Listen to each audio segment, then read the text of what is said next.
Alright my friends, how you all doing? Welcome back to the channel and welcome to a fresh episode of our Planet Zoo series, Hyland Zoo. You'll find the link to last episode above right now, my friends. That was the last build that we actually did, which was the Formosan black bear. A lot of people left comments saying how much they really like that exhibit, and I'm so happy to hear it. We today are going to be building an exhibit that's very close to the black bears. That's going to be a bit of a gap filler, really. It didn't need to be that big of an enclosure, and it definitely didn't need to have a hard shelter as big as I've built it. But this is essentially sort of the first proper bit of theming that I've done. Now, we are going to be doing the Chinese Pangolin, which is a critically endangered species in the wild, and they are found in a similar area to the Formosan black bears. They're found in a number of places, across Asia, but they are found in Taiwan as well, where the Formosan black bear is. So I actually thought that because they're from a similar area, it might be ideal to place this animal down near them in a little spot that we had. And because the enclosure didn't need to be massive, I just kind of felt that it was ideal. Also, it really feeds into the new backlot area that we've made over here, and it hides it nicely. This is probably going to be kind of the where this area is concerned. This is going to be the perimeter to the back of this, so there won't be too many more animals that go this side of the path from this sort of perimeter path line. It does mean there's a hell of a lot of space left all the way up to the reptile house that I'm probably just going to fill in with foliage and fence off and stuff. As far as the speed build is concerned, you're going to see that we're cracking on very, very quickly with this one. I put the basics down for the hard shelter and the staff quarters. There's actually an inside viewing area where this one's concerned. It's the first time that I've done that. I wanted to try something a little bit different. So you're going to be able to see into the, where the animal sleeps. I kind of based that off of the aardvarks at London Zoo. They're sort of in the sort of the farm area, I think it is. I can't remember exactly what that area is called. There's a few sort of farm animals as well as a few, more, wild animals from Africa and that sort of thing. But they're all sort of in that area, and the aardvarks have got an area where they've got an inside, sleeping area. And because they're a nocturnal animal, a bit like the Chinese pangolin, they have got the viewing section so you can see them when they're inside, usually asleep during the day. So it's the best way to see the aardvarks when you visit the zoo. So I felt like doing a very similar thing where this animal is concerned. Also, it's a very shy animal, so again, it's going to be another exhibit that's heavily rocked, heavily foliage. I think it looks really, really pretty actually, this enclosure, when it's finished, and it really fits with what we'd already done with the bears. In the live section, we're going to go into a few things that I've been doing. The actual build part of this is maybe a little shorter than what you're used to, because there really wasn't too much to it. A little bit of fencing, a little bit of rocks, some foliage, and just the hard shelter. The majority of today's video is me decorating and detailing the hard shelter. I really wanted to try and bring some sort of themage, I guess you could say, to the area, and I think I've achieved that. At the same time as I wanted to bring a bit of theme, I didn't want to go over the top. I didn't want it to look as though it was a theme park and that sort of thing. I've been very conscious of that during my time building Hyland Zoo, but I think I've done a tasteful enough job, and it looks really, really nice with the final bit that you get to see. The one thing I will say is that you don't see the roof go on. My phone went off during the course of the build, so I obviously stopped the recording, took the phone call, then my mind went. I made a cup of tea, come back, forgot to press the record button, so you don't see the roof go on, basically. It is one of those things. It was very easy. There wasn't too much messing about with the roof for this one, and you'll see that when we get to the live section. Just some custom made wall pieces you're going to see going in now. For those that don't know how to do that, you can take a grid piece and then you decorate that, and then you can copy and paste the same way you would another item, rather than trying to do it all on one grid. And that's how you can make stuff like this. So the way we've done this, basically, you're going to see as well, I would need to bring this to your attention, the paths are all over the place. Now, I have messed up a little bit where the pathing is concerned. I really should have picked the path that I was going to go with finally for the area near the bears. Now, that red path I really didn't want to go with. I wanted to go with that more white sort of path. But now that it's placed and it's next to the bears, and obviously we've got fences in and we've got, all of the terrain done, it's very hard to change that path type. Even if you hover over it with the path and just try to change it, it won't allow it. So I'm going to have to try and think of something where that's concerned to change that path, because I really didn't want the red one there, because the Asian path, we are going with that more sort of white cobblestoney sort of path. So it's a little annoying. It's something that, it's an error that I've made, and the reason I'm bringing it to your attention is because if you're doing it yourself, make sure you use the path that you're going to finally go with. I'm really trying to out the red path throughout the zoo, but it's very difficult because there's certain areas where the path can't be changed. Usually where there's, sort of a terrain change, or if there's water and stuff like that, it's really difficult to change the path. So, I'm going to have to go back to the drawing board and try and think of a way to change that. But you're going to see more rock placement. The way I sort of envisioned this habitat was that where the viewing areas are, it would be a nice fence. Where we didn't want the people to look at the animals, we'd stick some rocks in. Essentially, they act as a fake wall, didn't they? A lot of zoos you kind of use this technique, and so there you go. We've got the habitat in, we've got their space, we've got the bones of the hard shelter there for them as well. This, I'm going to be honest with you, it's overkill. It is too big. It probably could have been half the size, this enclosure. When I have a look, they only required sort of like 210 square meters, the two of them, and they've got about 550. So it is one of those things. We can only have a maximum of 3 animals in the area.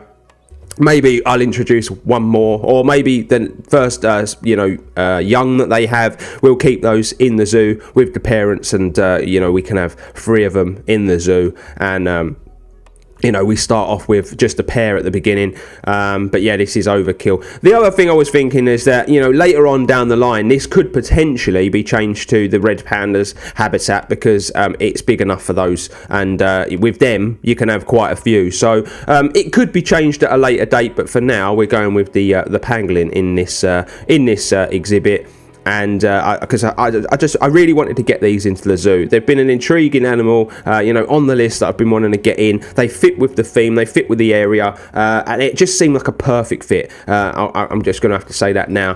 One of the other reasons why I did want to do this slightly bigger is obviously decorating. The bigger the enclosure, the easier it is to fit a load of stuff in. I wanted to put a nice little pond in. I wanted to get the rocks in again. I wanted to try to disguise that feeder, that big old feeder tray, that rummaging tray thing, and then we've got that termite mound one, which I wanted to sit amongst some rocks to make it look a bit more natural, and I think I managed to achieve it. I've done quite a good job, in my opinion. I'm tooting my own trumpet here again, ladies and gents, you know what I'm like. But away from the build, let's get back to just a general discussion. We had a good chat in last episode about a few things and some ideas that I've had recently. A couple of people actually got back to me with regards to zoos or country parks they'd like to see rebuilt using the game.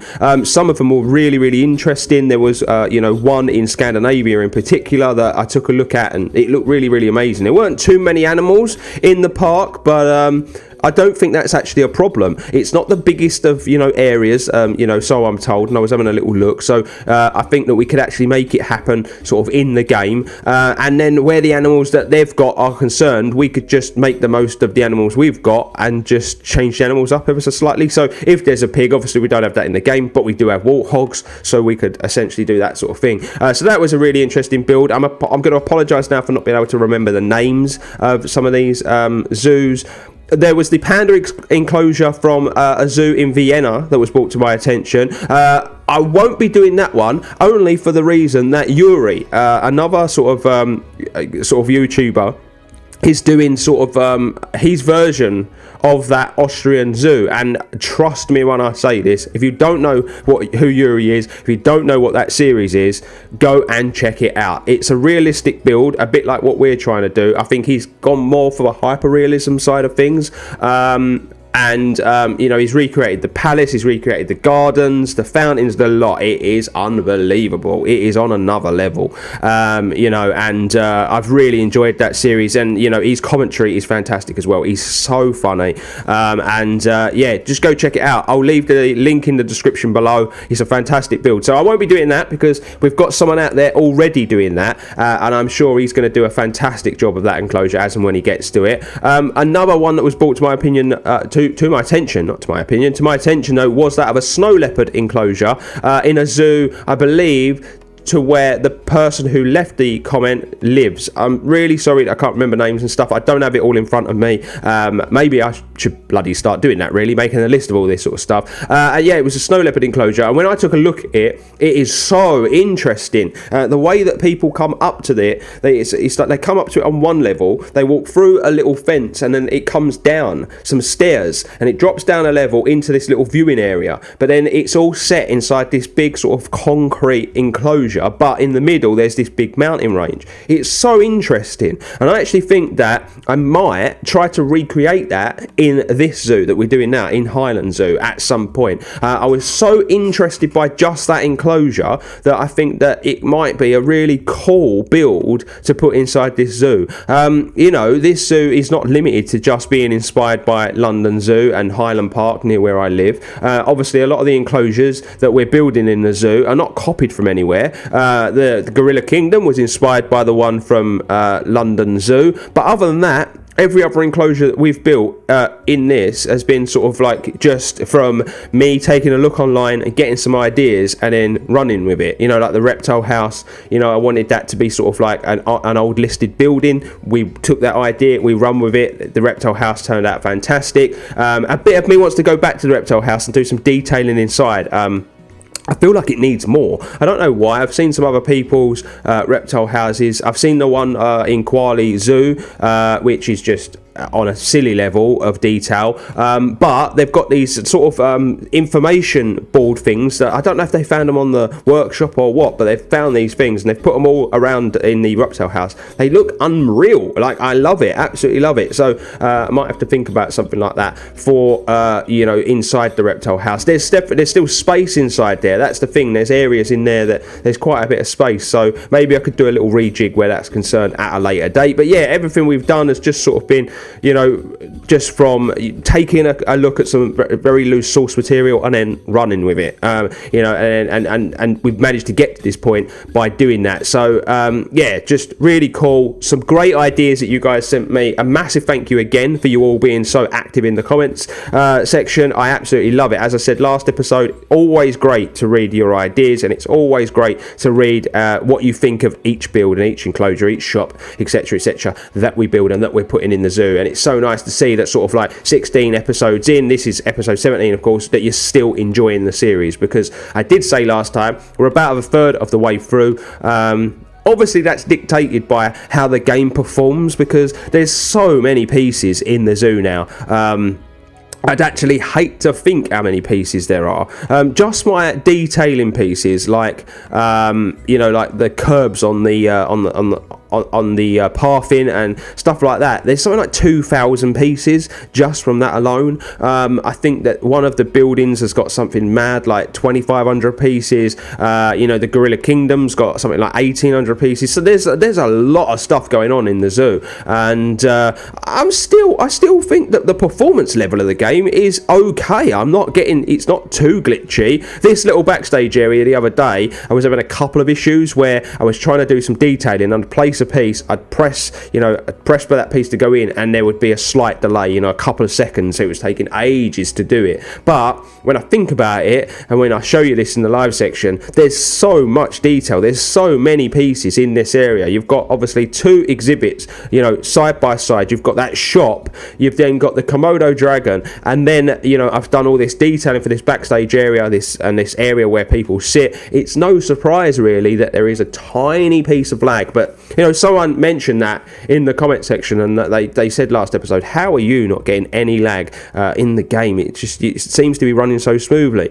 One of the big things is that I have a very, very good PC, and I think that with you know, Planet Zoo and Planco as well, Planet Coaster, I feel like you need a good PC to be able to play these games, especially if you want, you know, the performance to be good and you don't want it to look like you've got a potato graphics card, basically. I've got a good PC, I invested in it, you know, about a year ago. It was one of the best investments that I made, and the great thing about it is it can be sent back, it can be updated as and when I need it to. You know, I got it off a great PC specialist website, and yeah, they've done a fantastic job. We come to the so yeah, anyway, I've kind of jumped away from that. So yeah, anyone that's having performance issues and you're wondering why I'm not, I've got a very good PC, and I think that majority of YouTubers do have good PCs. You know, if you're trying to play this on a lower spec PC, what I would suggest is lower your graphics settings. That would help massively. I remember back in the day when I had really crappy PCs and I was trying to play certain games, and it's just a case of lowering your graphics settings and closing down all your programs in the background. Don't run anything like music, the internet, any of that sort of thing while you're playing the game, because that will obviously slow your CPU down as well. Just a little bit of help there. I only know this stuff because my brother's an absolute whiz on PCs. He taught me all this stuff.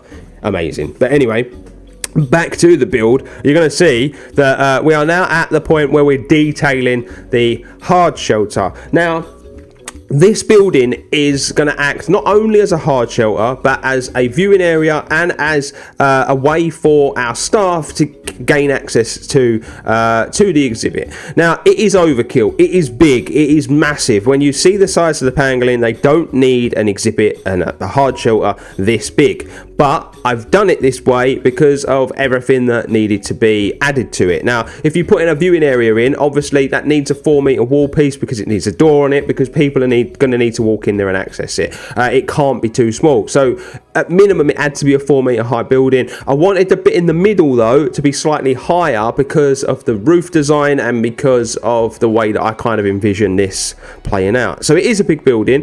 The ceiling inside though is dropped a lot lower than what the ceiling would be if it was at the top where the roof is.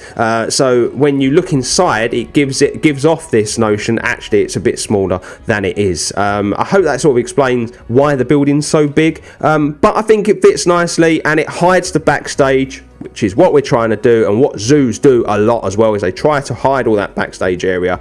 And I just really like this anyway. I don't even care that it's that big because I end up really liking it. You'll see I'm putting this trellis in. We get to the lower section, there's no plants yet, but I am planning on putting plants on this trellising to really sort of cover the building up, because as I say, it is a big building, and you can see a lot of it. But my friends, I think I'm done for the for my chit chat in this speed build section of today's episode. I'll be back very shortly for the live section of today's episode, so enjoy the rest of the speed build and I'll speak to you soon.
And so, ladies and gents, welcome to the live section, and here is the enclosure in all of its finished glory. I think you can all agree it looks really, really nice, but majority of them do, don't they? That was really big-headed. I really didn't mean it to sound that way. But yeah, this is the exhibit. This is how it's looking. This is what I was saying about the path and how it's a bit ugly now because I've messed the path up, basically. I don't know if anyone else gets that weird sort of thing in the middle of the screen there. I am just going to pause it because it makes it easier while we navigate through. So yeah, this is the brand new exhibit, and it's just so you can kind of see exactly where it is. This is the bears, and this was the backstage area that we were making, that I was sort of making last episode, and I decided that there was a nice space here for us to put it in, so there won't be anything else along this bit of the path here. So what I am going to do is run this fence probably all the way up to about here. Maybe about here, because I'm probably going to put in a wall that matches this to finish this area off over here. Then it'll all be walled off, because what I've been doing in my own time is I've done the perimeter fence. So that is all done. It goes all the way from the start. It goes up to about here, then in. It goes up, all the way up, down and across, and then we've got this new entry road for another backstage area. Now, I did say that I wanted another one at the front, so that there were two ways that we could get in and out of the zoo with animals and stuff like that. I'll talk about the backstage area in a moment, but first and foremost, let's take a quick look at this exhibit. So yeah, basically it might end up being a bit of a design flaw, because I know, God, I need to copy that and put it in there. It might be a bit of a design flaw later on down the line when it gets busy in the zoo, because obviously this is only, you know, the smallest width path, I think, or maybe the second smallest width path that you can have. So obviously people standing there and people trying to walk past, that might end up being a bit of a problem. But I wanted there to be a number of ways to view the animal, and you can see one little guy there.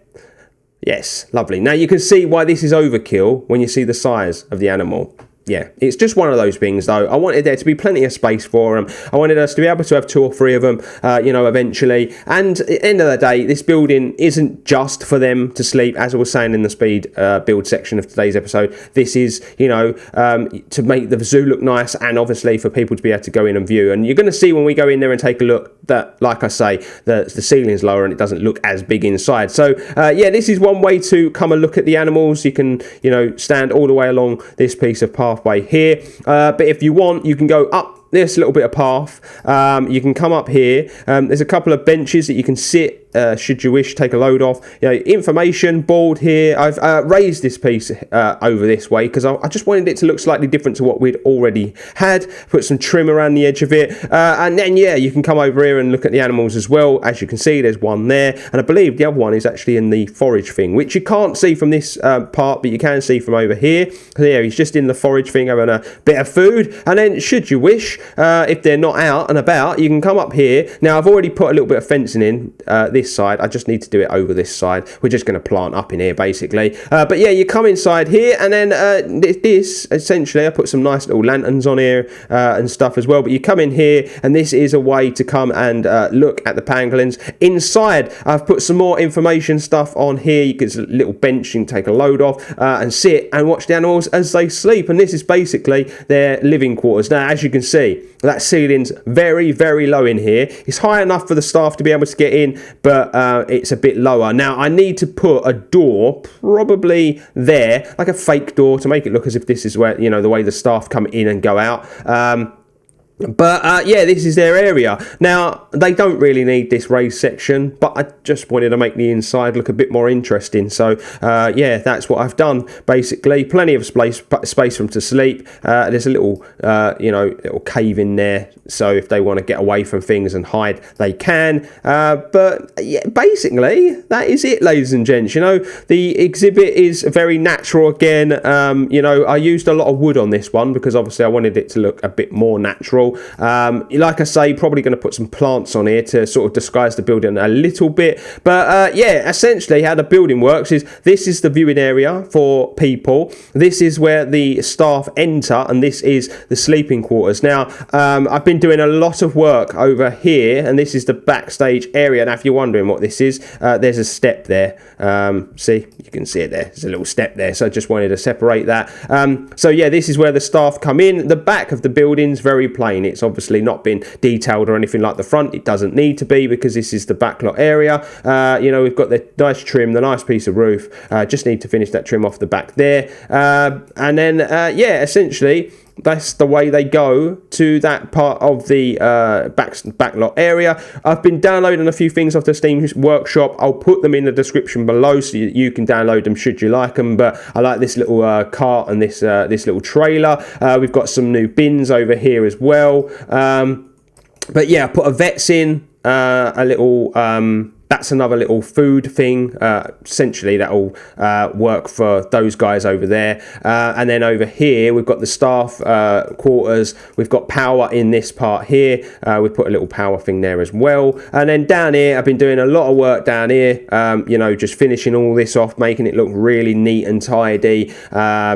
This is the back of the building for the bears, looking really, really nice. So yeah, I've just been doing so much work. I finished all this fence off. I took it to here, and one of the big reasons why I put the pangolins here as well is because I got to this bit of the fence and I was like, oh god, what do I do? Because I could still see in here and it just wasn't finished off that nice. So this just finishes this area off really, really nicely. You know, we've started this little back lot part. I'm probably going to build some sort of like you